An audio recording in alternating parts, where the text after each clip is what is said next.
Hi, everyone, here and around the world. Thanks so much for your good energy and support. We're about to break through 260,000 subscribers and climbing. Please keep reaching out in the chat and comments with your firsthand military experiences and your abduction high strangeness with other intelligences. There's a lot going on, including confusing messages from the Pentagon. January 26, 2024, UK Daily Mail, quote, "What are they trying to tell us?"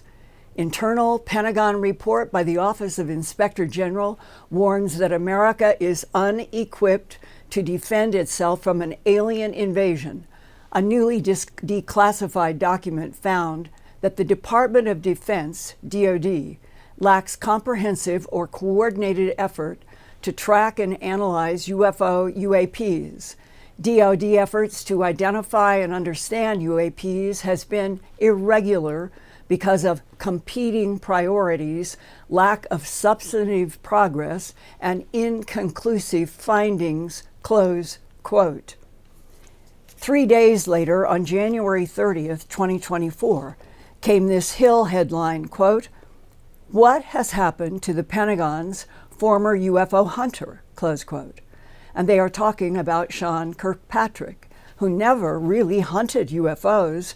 Instead, back in July 2022, after he was named director of the All-Domain Anomaly Resolution Office, also known as AARO, Kirkpatrick began criticizing those who talked about UFOs interacting with Earth, as if he was deliberately muddying the waters about the extraterrestrial source of UAP UFOs.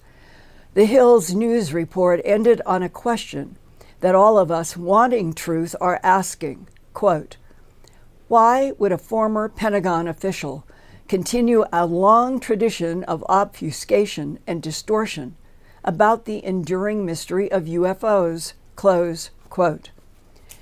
As recently as December 13th, 2023, Senate Majority Leader Chuck Schumer, Democrat of New York, was warning that, quote, "multiple credible sources allege that elements of the U.S. government have illegally withheld UFO-related information from Congress," close quote. Senator Schumer's concern makes sense when authentic documents, such as this Psalm 101 manual, printed in April 1954, have been leaked since the 1990s.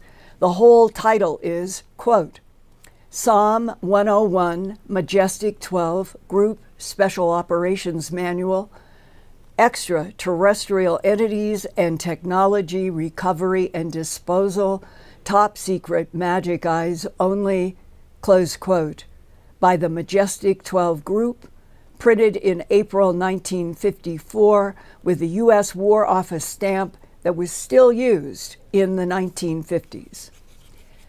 Longtime and now retired McDonnell Douglas aerospace physicist Bob Wood, Ph.D., and his son Ryan Wood, CEO of Electric Fusion Systems, Inc. in Broomfield, Colorado, reproduced the Psalm 101 manual from 35mm Tri-X black and white film that a whistleblower leaked in 1994 to Don Berliner, an Aviation Week and space technology reporter in Washington, D.C. And then, 4 years later, by 1998, Bob and Ryan Wood had brought together 15 secret leaked documents into this black and white bound printing of, quote, "Executive Correspondence XPD, the Majestic Documents," close quote. This past weekend, I talked to Ryan Wood about the internecine warfare ongoing now between the Pentagon and Congress that echoes what Lieutenant Colonel Philip J. Corso wrote about in his very important book, released in 1997, The Day After Roswell. It's on my library shelf, always behind me. Its subtitle is, quote, "A former Pentagon official reveals the U.S. government's shocking UFO cover-up," close quote. Dwight D. Eisenhower was President of the United States from January 20th, 1953, until January 20th, 1961. Colonel Corso was a member of President Eisenhower's National Security Council and former head of the Foreign Technology Desk at the U.S. Army's Research and Development Department. UFOs were a big secret then, too. And also very secret were the bloodless, trackless animal mutilations that were first reported in this genuine document, with multiple classified stamps ranging from secret and top secret to magic and ultra, and a bottom left stamp, JCS file copy, which is Joint Chiefs of Staff in the Pentagon. This leaked document, originally dated July 22nd, 1947, by authority of AC of S, which is Assistant Chief of Staff of G2 in the U.S. War Department. But at the bottom of the cover page, there are 1960 dated authority lines for, quote, Lieutenant General John A. Samford, Director of the NSA, which is the National Security Agency, and approved by Allen Dulles, Director of the CIA. Page 2 is further titled, quote, Top Secret, Ultra, Interplanetary Phenomenon Unit Summary Intelligence Assessment with a file reference number. Paragraph 1, quote, The extraordinary recovery of fallen airborne objects in the state of New Mexico between 4 July to 6 July 1947. Paragraph 2, quote, At 23:32 Mountain Standard Time, which was a half hour before midnight on July 3, 1947, radar stations in East Texas and White Sands Proving Ground, New Mexico, tracked two unidentified aircraft until both dropped off radar. Quote, Two crash sites have been located close to the White Sands Proving Ground. Landing Zone 1 was located at a ranch near Corona, approximately 75 miles northwest of the town of Roswell. Landing Zone 2 was located approximately 20 miles southeast of the town of Socorro at latitude 33, 40, 31 and longitude 106, 28, 29. Oscura Peak being the geographic reference point, close quote. The added Landing Zone 3 at the bottom of this map is my reporter's notations after a source in my investigations told me that a third UFO came down that same late July 4, 5, 1947 on the Mescalero Indian Reservation northeast of Alamogordo and Holloman Air Force Base. And now to a recent discussion I had about all of this with Ryan Wood, now CEO of Electric Fusion Systems, Inc. in Broomfield, Colorado. I've known Ryan and his dad, Bob Wood, since the 1980s, and here we are with Rich Dolan at a UFO conference on January 23, 2006, 18 years ago. When we all met in a UFO conference back in 1998, you and your dad had published the Majestic documents. And I remember going through them and getting to these words, quote, the most disturbing aspect of this investigation was there were other bodies found not far from Landing Zone 1 that looked as if they had been dissected as you would a frog. It is not known if Army field surgeons had performed exploratory surgery on these bodies. Animal parts were reportedly discovered inside the craft at Landing Zone 2, but this cannot be confirmed. The team has reserved judgment on this issue. Our assessment of this investigation rests on two assumptions. One, either this discovery was an elaborate and well-orchestrated hoax, maybe by the Russians, or two, our country, the United States, has played host to beings from another planet, close quote. And I am reading right now from the top of this document that contained those words. Quote, top secret, ultra, ULTRA, interplanetary, phenomenon unit summary, intelligence assessment with a file number. This is going back to July of 1947. The content is so stunning and arresting that the first thing we tried to do, and then many subsequent trips to the National Archives and other research for the last 25 plus years or so, many things have come out in different ways. The first page, which says by authority AC of SG2, Assistant Chief of Staff for Intelligence, and the initials are SJC, which stands for Stephen J. Chamberlain. So not signed by Chamberlain, but then when you look it up, sure enough, that's the name of the guy. There's lots of other subtleties that are in there, the types of timestamps that were used. It's a 12-hour timestamp instead of a 24-hour timestamp. Did that really occur then? Even the warning block, it says, this document has been reclassified as an intelligence material affecting the national security and has been upgraded to above top secret with a need-to-know basis.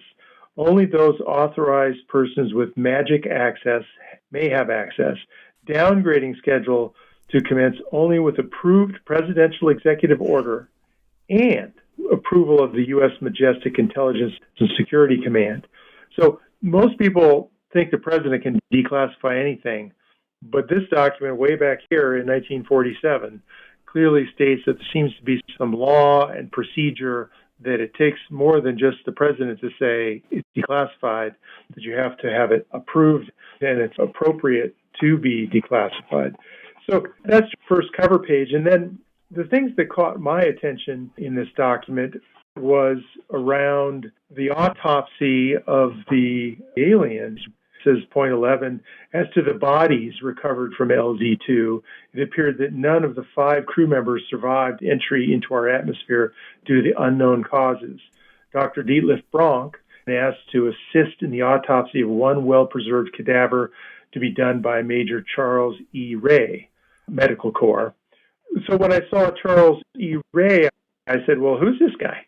And it turns out that, yes, he went to the University of Minnesota. He was working with Leslie Groves in the Manhattan Project. He was clearly plugged in the right way. But then I did further investigation and found his daughter, who lived in Seattle, and called her up and talked to her. Although she didn't directly admit that, yeah, my dad told me about this, her response to my question of, do you think your father could have autopsied an alien? She was unhesitant, saying, yes, absolutely.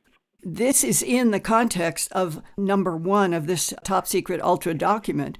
Quote, this is about the extraordinary recovery of fallen airborne objects in the state of New Mexico between July 4th to July 6, 1947. And that would definitely be the Mac Brazel incident between Corona and Roswell. And that means that they were dealing with a craft and bodies right from the very beginning. Absolutely. And it also goes on to talk about one landing zone in the Brazel area, but a second one located approximately 20 miles southeast of the town of Socorro. And when you plug those latitudes and longitudes into the historical maps from 1947, you discover that this is about 800 meters southeast of the Trinity atomic bomb burst. And the document says, from what descriptions the team was able to learn and from photographs taken by intelligence photographers, the occupants appear in most respects human, with some anatomical differences in the head, eyes, hands, and feet. They have a slight build, about 5 feet tall, with grayish-pink skin color. They have no hair on their bodies and are clothed with a tight-fitting flight suit that appears to be fireproof, for some of the bodies looked as if they had been burned on head and the hands. It is believed that there were male and female genders present, but was hard to distinguish. Today, as we speak, in February 2024, a long time later than July of 47, it is very clear that when it comes to these smaller gray types, that our government right now distinguishes between those that are biological and those that are AI, and those that are biological and AI cyborgs. And that would explain perhaps why at the beginning, in the 40s, when there were these crashes and our government was going out to investigate, that there was a lot of confusion about what they were dealing with. If you add Cape Girardeau from 1941, also being a UFO coming down in Cape Girardeau, Missouri, the investigators there say that the bodies went back to Washington, D.C., and that the conclusion was that there were 3 and that they were clones. And I've always wondered what it would have been like for Truman and others to hear clones, because the next question would be, where are the clone makers? That's right. The challenge with these documents, or 1947, and the shock, has got to be monumental. Which is how it would have stayed quiet. That we look at it through the chaos of today in the 21st century. And back then, one word from the president or the Joint Chiefs of Staff to anybody in those war years, keep your mouth shut. We don't know what we're dealing with, but they seem to be from outer space. We don't know from where, and we don't know why they're here. Everybody keep their mouth shut. And if you jump then to today, what is your personal perspective that we have been living since World War II, about 80 years ago, in classified reality? Everything has been classified when it comes to UFOs, ETs, what they have found, and what they know beyond Earth. They're protecting huge secrets in gravity and instantaneous communications and is withholding of information because now aerospace all over the planet wants the extraterrestrial technology. And so it has moved from keep everything secret so the public won't be shocked to keep everything secret so we can make another $1 trillion off of X. I agree. But the question is it really just about maintaining bases on other planets or something like that that may in fact exist? So I'm thankful that Grush and the testimony came out and that they've finally acknowledged UFO crashes that I worked so hard on in 2005, and my book, Magic Eyes Only, highlight all these around the world crash events.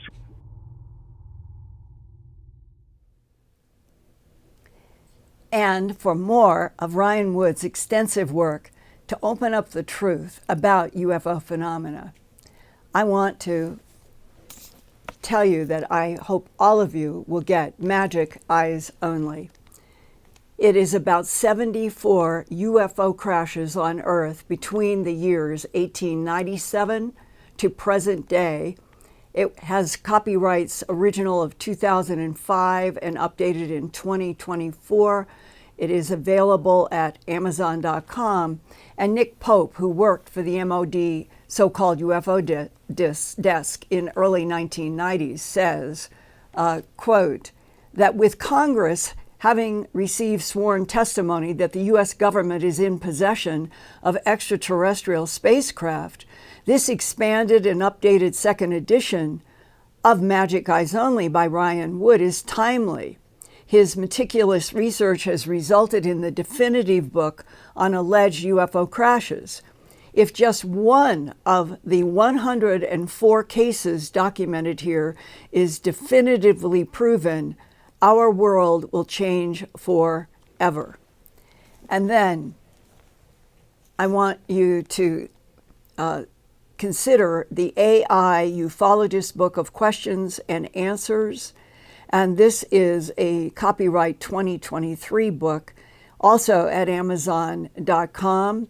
And it is the active mind of Ryan Wood, thinking about all of the questions and answers that reporters and people who are not up to speed might want to take in and start thinking about the answers for themselves. And then this book, An Encyclopedia of Flying Saucers, copyright 2007 and updated recently, is also at Amazon.com with the other two books. And this is a very interesting book that was done with Bob Wood, talking to a man named Vernon Bowen, who had been working on an encyclopedia of flying saucers in his work.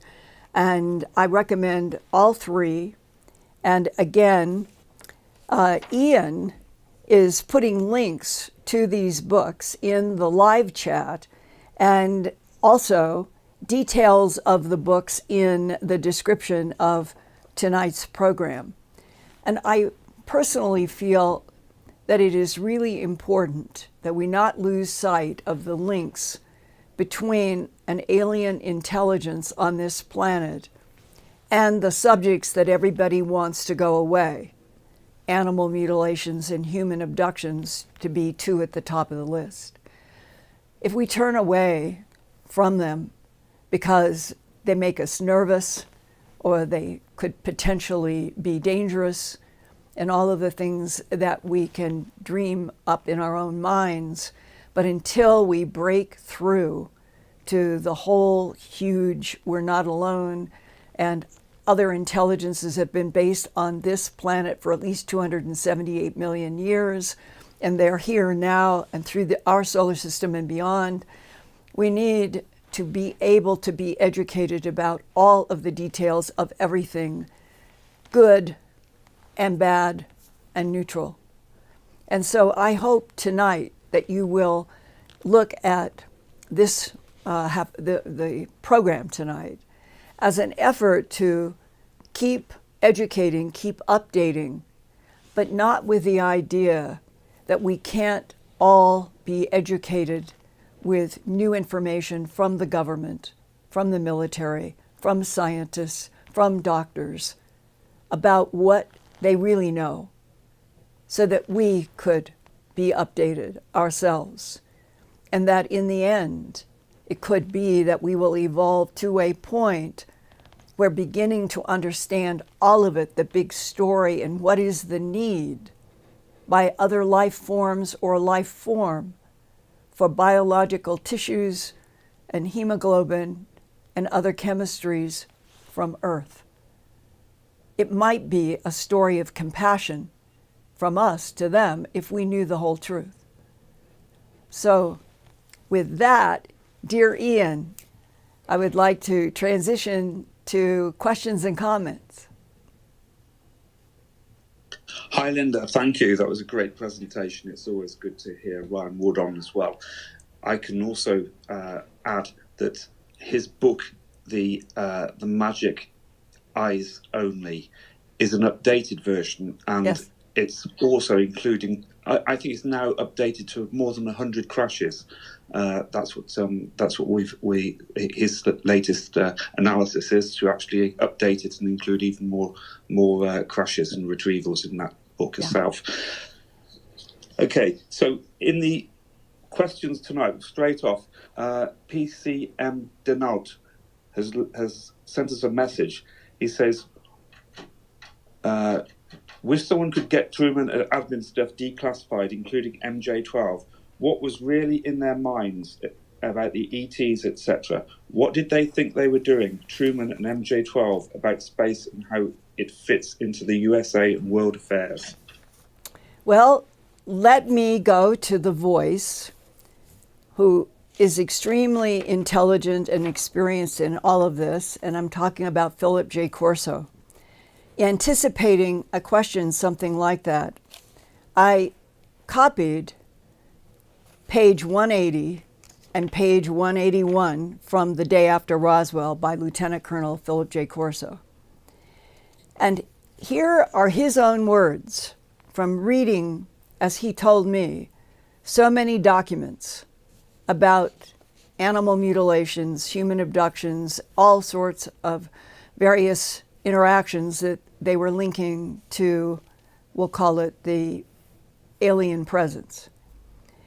And as I read these couple of paragraphs, keep in mind that he was of a high access to all kinds of information in the Eisenhower administration in his work. So this is Philip J. Corso writing in his own book, quote, "In the Pentagon from 1961 to 1963, I reviewed field reports from local and state police agencies about the discoveries of dead cattle whose carcasses looked as though they had been systematically mutilated, and reports from people who claimed to have been abducted by aliens and experimented upon. Local police visited and talked with veterinarians who were called to the scene to examine the dead cattle left in the fields, and they often found evidence, not just that the animal's blood had been thoroughly taken, but that entire organs were removed with such surgical skill. Where there was evidence of crime of someone that might have been doing it as a human, there was no such evidence. And we, humans, had no medical instruments that even remotely approached what the aliens could do. It was as though some device had simply excised the organs with techniques that even went beyond our own surgical precision. And I can say that one of those organs that left many, many, many people stunned over the last 80, 90 years was to open the animal, no excision in the chest, no excision in the abdomen, but open up to do a necropsy in the field, often with a veterinarian who was with either a deputy or a sheriff. And they would find, I'm not saying that there were hundreds of cases, but there were enough of what I'm going to describe to be a true anomaly associated with the alien presence of UFOs and animal mutilations and human abductions. And that was, the veterinarians would open up the chest and they would find missing organs completely gone, excised perfectly. No fluid, no liquid, no hemoglobin, just dry internal abdomen, chest. And the one that I have heard the most astonishment by both veterinarians and law enforcement was when they opened up the chest and a grown cow's heart is like 9 by 12 by 7, something like that. It's big. And there'd be no heart, no blood, no fluid, empty jugular where it came out, and the pericardium in that one case that I've told you about in Colorado, that Sheriff Tex Graves was there and watched the veterinarian who motioned to him to see what he thought was impossible, that the pericardium that surrounds the heart was collapsed in the chest, but there was no blood, no fluid, even on the pericardium that had to have surrounded the healthy animal before. And this is why, long ago, animal mutilations were the separating evidentiary cases that sheriffs and veterinarians and deputies and medical doctors and chemists who were brought in on some of these investigations, even if secretly, they knew. They had no explanation whatsoever for how you would remove perfectly whole organs from inside a body when there was no surgical excisions to get to where the organs were taken, and no blood and no fluid in the inside. I've had to deal for 45 years with the questions that have come to me about how can you report about these animal mutilations because they scare people. Traffic deaths every day, falling off of bridges every day, car crashes all the time. Humans are being killed in a variety of ways, animals every day on Earth, are slaughtered for food. So if you go back to the cases that are definitely have nothing to do with human ability or science, that they're outside of the realm, every bit of me, every atom in me is, humans deserve to know all of the truth about what is happening on our planet. If the perpetrators are extraterrestrials from Epsilon Eridani or another star system, we should know. And that because I have covered so many miles around this planet and have seen so many of these animals and walked in many of the pastures by myself with formalin in plastic, with something to, like a scalpel or scissors, to cut tissue that could be taken to a lab for analysis, I'm here. The bigger box is, what is the relationship of other intelligences that are not Homo sapien to planet Earth and this solar system? And the information I have is that it goes back at least 278 million years to competing extraterrestrial civilizations. For me, that makes reading Ryan's books, my books, Nick's books, Dolan's books, on and on and on. We need to be educated.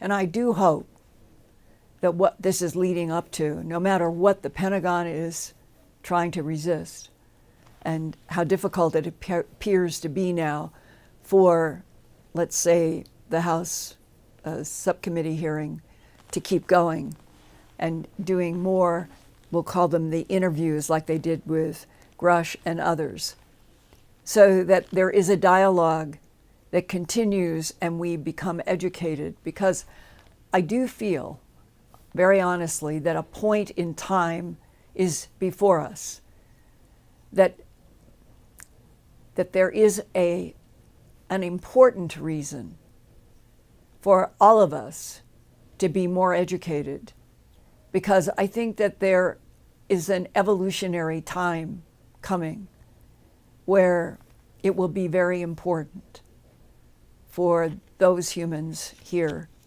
to understand bigger pictures. And I'll leave it on that note right now. Ian, I know this was a long and multifaceted answer, and I won't do this for the rest of the questions. But this is so complicated and yet at the same time simple, because it boils down to Earth, humans deserve the truth about other intelligences that are not only in our solar system, but that they are in many other solar systems that are not that far astronomically from us. So Ian, go ahead, and I'll keep my answers shorter after this. Sure. Okay. We've got a comment here from William Milburn, who says, why don't they bring Corso's book and his interview to the Congress? Well, that's a good question. But also, while we're on the subject of Corso, Colonel Corso, I've got Marty McFly says, does Linda have an opinion on Corso's son and lectures about the time travel aspect? I have never talked with the Colonel's son. I was fortunate enough to be able to talk with Philip Corso for about 4 or 5, 6 hours when we were at the 50th anniversary 1997 conference in Roswell. He and I literally talked we did an interview with Art Bell that was very long, and then he and I talked for hours, and I had brought various cases and books, and it was very refreshing to talk with somebody that was giving me honest, straightforward answers.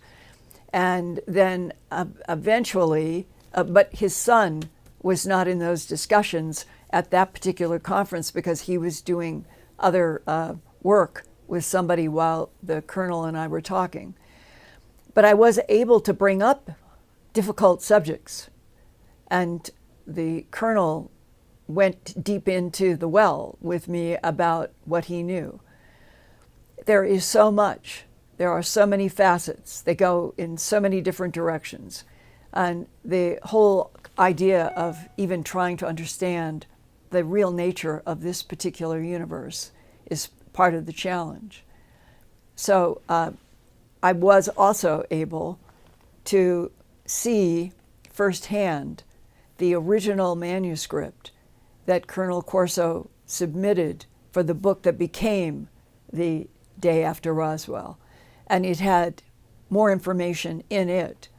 So on that score, I have been able to talk with the colonel directly.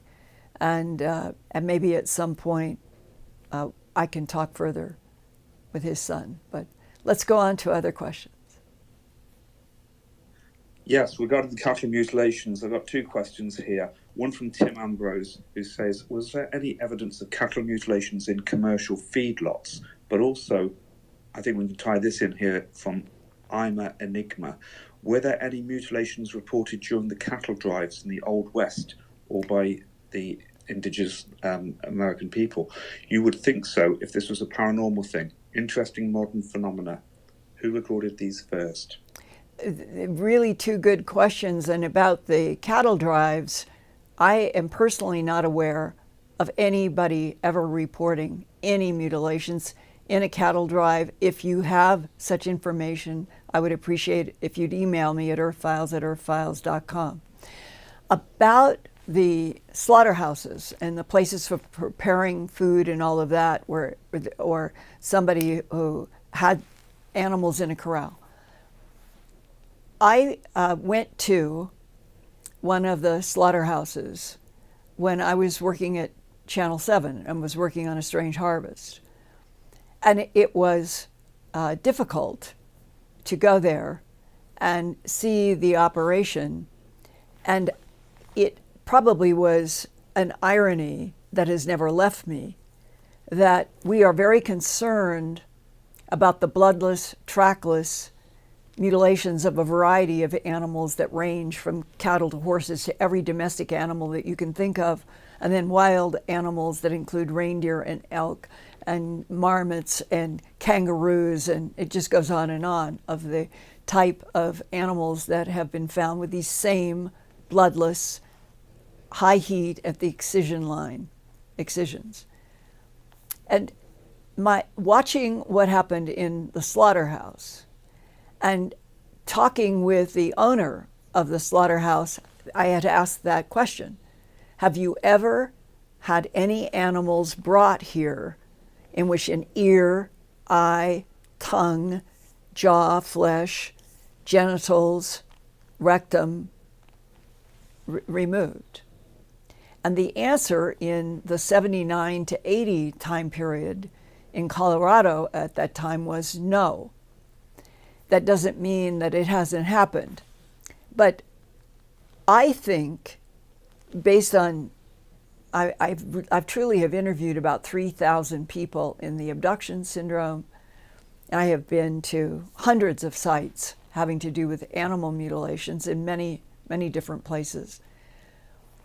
And I think that whatever the challenge program it is, that it has to do with the harvest of certain blood lines for genetic manipulation. And that certain blood lines also, I think, applies to humans. And that we are dealing with, as I've shared before, the DIA man who told me that he had worked on trying to understand the conflict between three competing extraterrestrial civilizations concerning Earth, and that there was long and bitter war in which the sides that would be pitted would be reptilians versus Nordics versus Greys, the Greys collaborating with the Nordics versus the reptilians in some cases. But there have been other cases where reptilians and Greys have been on the same ship. So clearly, it's not easily comprehensible. And then as time has evolved, more, I would say, more emphasis has been brought about the tall whites, which were not discussed earlier in the 70s and the early 80s, at least not in the way they are today. But fresh genetic material, I think, is what the goal is. Now, the why, by whom, to what end? I'm certain that the government of the United States and the UK and the allies of World War II, Australia and New Zealand and Canada, I think all of those, they have a lot of information. So I'm going to throw it back to all of you. If we don't have solid official answers about the who, what, and why, do you feel that this is information that you should know about? Or is it the who presents the information to you, in which category of context? The original non-humans working through tall whites and Nordics, working through different agencies in the United States, or waiting for the government itself to finally make the official statement, we're in a universe that's full of consciousness and other life forms, and then use that as a context to backtrack into animal mutilations and human abductions. And I'm putting it out like that because this must be the kind of discussion that goes on and has gone on in the Pentagon and in JSOC and others that are in control. How do you open up the information to the world public when some of it is difficult? I've been working at it for 45 years. And I think that I have been able to get out a lot of facts and a lot of truth without people running to the exits or screaming. So on that note, Ian, I'll go to another question. Yeah, I just want to acknowledge our super chats tonight. So here we go. Moonbird, thank you. Terry, Shane Payne, Oddly Oz, Bruce Jackson, Rosanna Rigby from Australia, Ms. Tammy 125, Mike Basil, and Whisper of Love. But thank you very much, everyone. Thank you for your generosity. Thank you. Okay. And for those out there, Ian, right now, yes, we could break through 260,000 subscribers right now on the air if some of you who haven't subscribed would do so right now, right? We're close. That's right. In fact, we're very close. So just keep subscribing, people. Let's try and get. Let's see, and we can announce on the air if in the next 15 minutes we break through. That would be fun if we did that. If you're not subscribed, please subscribe, and also hit the likes as well. That always helps. Okay, Linda, we've got some comments from people who are actually experiencers tonight. We've got Josephine Kulo is here from Kenya. She says, I too had a UFO visit in the early 80s, though I thought they were skeletons that I dreamt about. Listening and watching your channel has enlightened me. Thank you. Thank you. Good to hear. It's good to hear people from Kenya tuning into Earthfiles as well, that we're reaching all over the world, but also that the phenomena is global. So that's important. Yes, as well. it is, Ian. But what was that she wrote that she thought she had seen? Well, it's like a lot of people come to us and they say that they thought their original experiences were dreams. She says she describes them as skeletons that she'd dreamt about, and now it's enlightened her to realize that it was an actual UFO visit or connected with a UFO visit. Yeah, when the word skeleton is used and then you ask a person to illustrate, you realize that it probably is one of the tall, thin, they are so thin, grays that you can imagine that Homo sapien would see one of them, even if they're in a healthy condition for them, and think of a skeleton.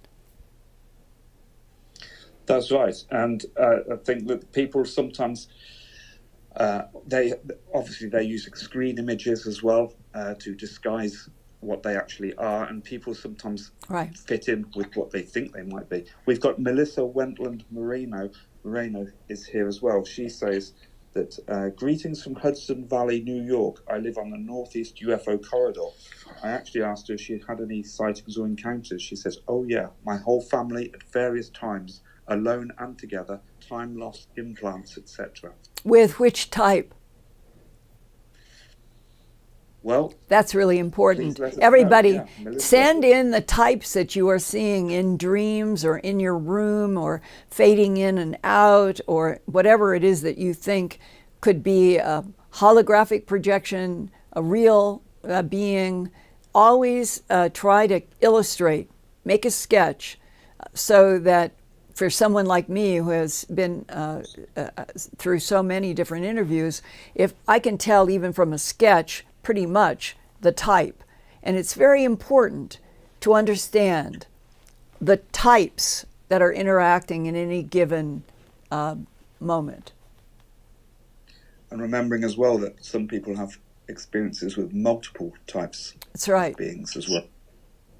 Okay, we've got a question from Carrie Rutherford, who says, what should a person do if they feel they've been abducted or experimented on? Who should they turn to? Opus is one group that I think they are really trying.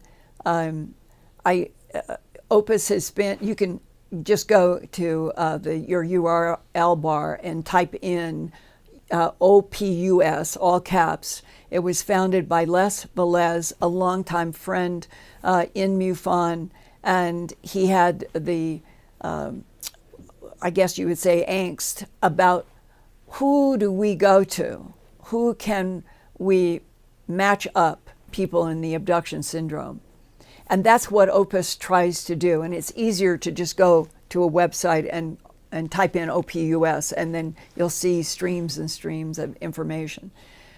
But they really are trying for the people who want to have hypnosis to try to recover partial memories or whole memories with deeper communication.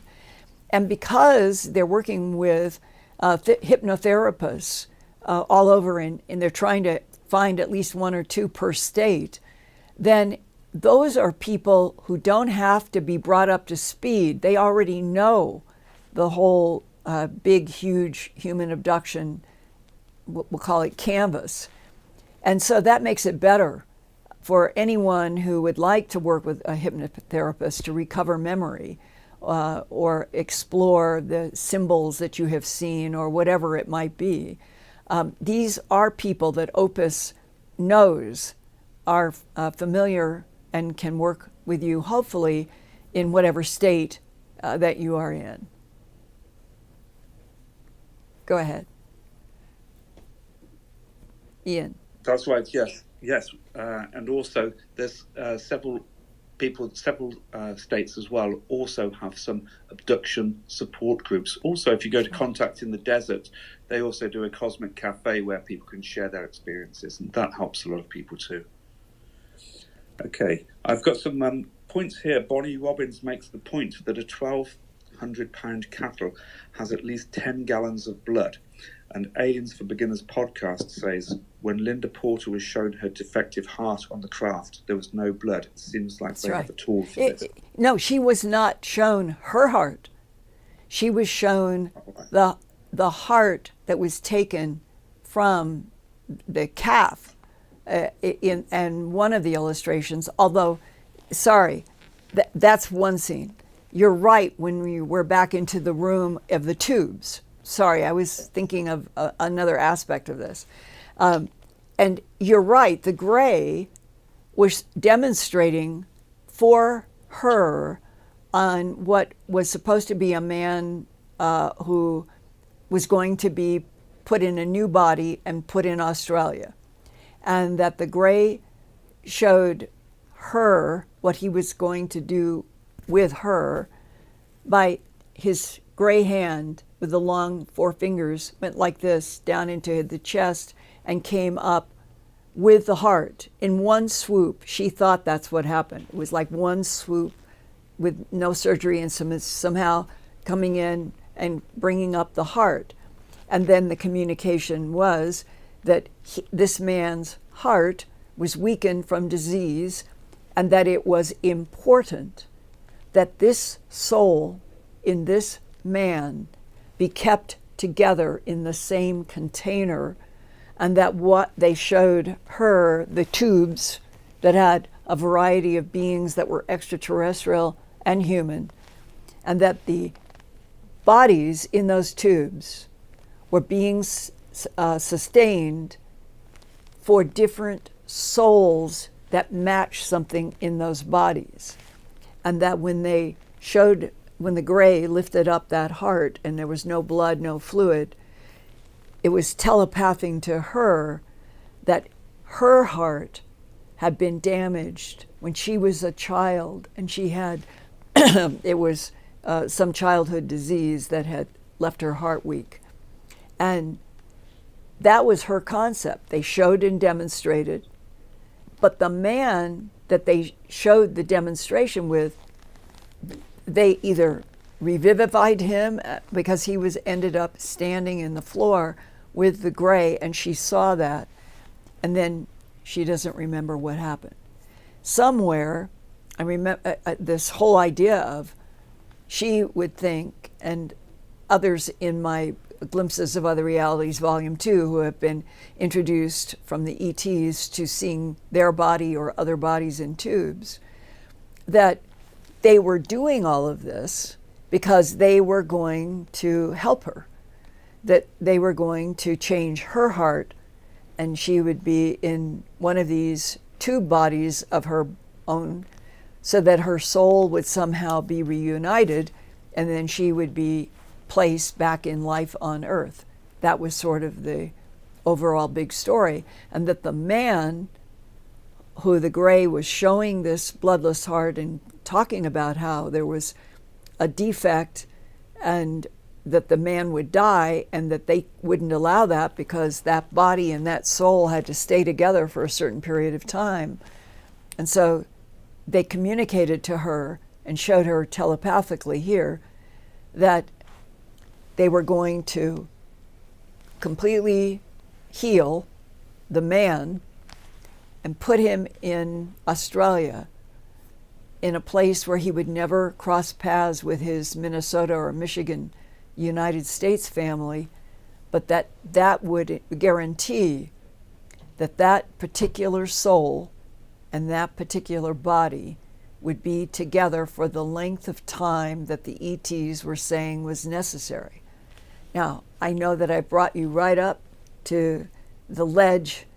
So what does that mean? Keeping souls and bodies, certain ones, together, even taking them from a family in the United States and putting them in Australia or New Zealand as far away as possible, so that the soul and the body type could continue to live. I don't have an answer for what exactly the big picture is. I never have talked with anybody who does, but there is some kind of a what should we call it, a program having to do with specific souls in specific bodies being kept together in some way for some experimentation or genetic program that some of the non-humans are doing. I wish I had definitive evidentiary answers, but I'm still, after 45 years, it's still a huge mystery. Keeps me going 18-hour days. Go ahead, Ian. Yeah, just before I go to the next question, I just want to remind everyone that you're going to be at Contact at Conscious Life Expo this weekend in Los Angeles. That's and right. I'm posting a link in the chat right now, and it's also in the description below the video tonight. And everybody pray that there are no torrential rains or more mud, dear Los Angeles, we're in a evolutionary, revolutionary time on Earth. Go ahead, Ian. Okay, we've got another question about the soul. It's from CYRC. It says, this is my question. Could it be possible that we share our soul with beings out of this planet or dimension? What if our soul has different spirit projections? 12 question mark. Imagine the implication. This is where I am personally doing more reading. Where my, I guess, current thin, superficial understanding is that the soul, and here's the question to ask, is it a soul that exists in every life form? Trillions of life forms? Are there trillions of soul types, plasmas, that a certain plasma that is made to absorb information in a Homo sapien versus a soul that is made for a tall white or an elephant or an octopus? When we use the word soul, are we really talking about piece of the cosmic consciousness? Or is it even more refined that there are soul evolutions along lines, like bloodlines, soul lines, and that the non-humans that are, from my point of view, there are many different, but what they all seem to share is an interest in the human soul. Is our soul possibly a plasma that is made to gather information and return it to cosmic consciousness? But is there something about the entire evolutionary path going back 278 million years to genetic manipulation of DNA and already evolving primates to create different lines of humanoids? And here we are, one that seems to have such glorious abilities and talents, but is also so divisive and subject to war that it doesn't make sense. We don't know, I don't know, what all of the different difficult goals, problems are that on this huge game board, that the recycling of souls in a variety of different bodies appears to be some kind of major theme in this particular universe. Once I've said that, what I'm reading or trying to read are some books, current and some books very old, about the nature of the soul. If you go into Eastern literature, there's probably more information. But the truth is, try asking a lot of people, are you aware of your soul? Do you know what your soul is? Do you know what your soul does? Really, it's largely blank. And if the most important part of the evolutionary creation of Homo sapien has to do with this soul plasma that gains information and contributes it back to some bigger whole, it could explain why we would be on a planet where the very divisiveness and the very wars and the conflicts of us as beings may be part of some huge test having to do with souls.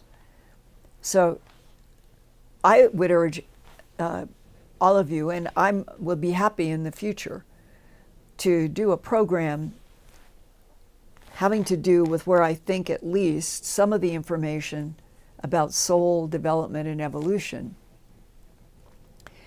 ties into various facets that I have become acquainted with when I'm talking with people in the human abduction syndrome that are dealing with non-humans.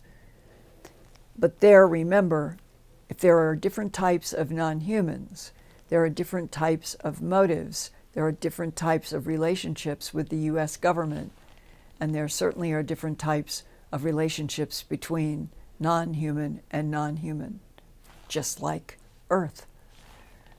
So, on that note, Ian, I have come to the bottom of this half hour, but I look forward to seeing the questions, the personal experiences of people coming after tonight's show and always forward, and wonder how close we got to the 266,000 or 260, yeah, what was 260,000? Yeah, we're still about 40 off, but I've just 40. sent another request out. Yes, that's right. I've just sent another request out to our audience in the chat tonight. To yeah, you guys, only 40 of you need to subscribe, and we will break through the 200, and it's 260, right? 260, 260,000. Right. Yay! We're so close. And I've also reminded everyone, if anyone's coming to from our audience tonight, if you're coming to Conscious Life Expo, come and say hello to us. We love to have our long chats with you as well. Yes, and I'm doing a very interesting lecture. It's what they call, I think it's the open first lecture, that will be about some of the difficult aspects of human abductions and the animal mutilations, but it's not gory, it's fascinating. That's what I'm trying to get across to people. The more we learn, the better. And I'm also doing a big intensive having to do with whistleblower information that I think is especially important right now. And that's on Monday, the 12th, right, Ian? I'm doing the big whistleblower intensive on Monday, but we're doing panels, we're doing lunches, dinners, and the lectures starting on 8th, 9th, or 9th, 10th, 11th. And then that's right. And if you follow the link from that I'm posting below the video and also in the chat tonight, you'll find all the information there. But yes, you are doing the panels as well, Linda, as well as the speaking engagements. And hopefully the rain will have stopped and we will all be able to have fun at the LAX Hilton, because being in that hotel that goes up and down with all of the different things going on at the different layers is really, truly fun. Don't you think so, Ian? Yes, that's right. Don't forget, this is in its 22nd year, so things are really, really done well. That's right. These days. So that's really good. It's a really professional conference to go to. And agape hug to everybody out there, and to Brad and to Ian and to Eric and my dear friends. Agape hug. I hope you'll get us through the 260 mark, and next week I'll be with some of you at the Conscious Life Expo.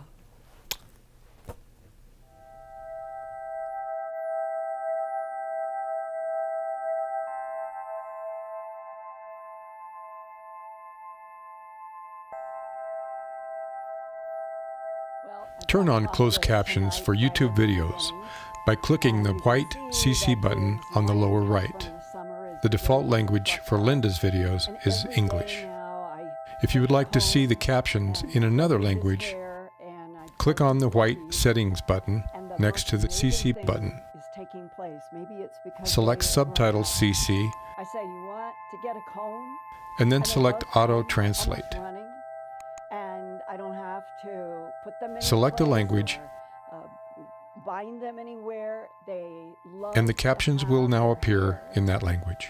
Sort of gone through, and they will hold their heads.